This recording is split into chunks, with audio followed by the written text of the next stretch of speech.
What led to that success? Well, we got a little less crazy than most people, and a little less stupid than most people, and that really helped us. Then in addition, we were given as much longer time to run than most people because something kept us alive into our 90s, and it gave us a long track from our little fiddling start all the way to the 90s. Those are the two things that really happened. And of course, we wised up over time. We got into better and better companies, and we understood more and more of the bad things that could happen to you and how easy they could creep in. And we avoided them even more assiduously when we were old than we did when we were young. It all worked. I think back in 2015, for the 50th anniversary of Berkshire, you wrote in the shareholders letter, you had a $60 billion pile of cash at that point. You thought that that pile of cash would decline over time because you'd be able to buy more and more things.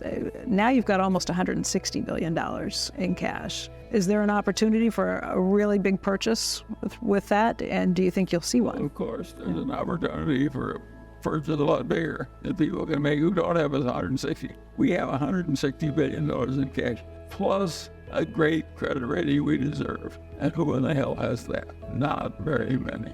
Yes, but what it's going to be, I can't tell you. It can't be anything too small because it doesn't matter how good it is. We're of a size now where too small just doesn't move the needle very much. So we need something big to come along and use up all our cash and some borrowing.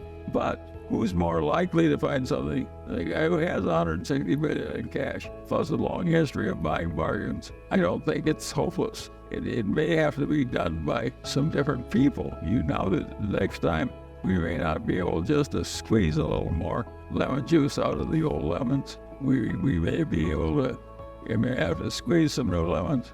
Meaning new people may have to make the decisions. But who can make them better than somebody that's watched the early process all through all those years and seen how well it works, and who starts with a little legacy of $160 billion of cash. So you're talking about Greg Abel, Ajit Jain. Yes, and Ted and Todd. Or somebody not yet identified. Is there anything left on your bucket list, anything you'd like to do? Well, that's an interesting question. I am so old and weak compared to what I was when I was 96 that I no longer want to catch a 200-pound tuna. It's just too goddamn much work. To get it in takes too much physical strength. So I don't know why I would have paid any amount to catch a 200-pound tuna. When I was younger, I never caught one.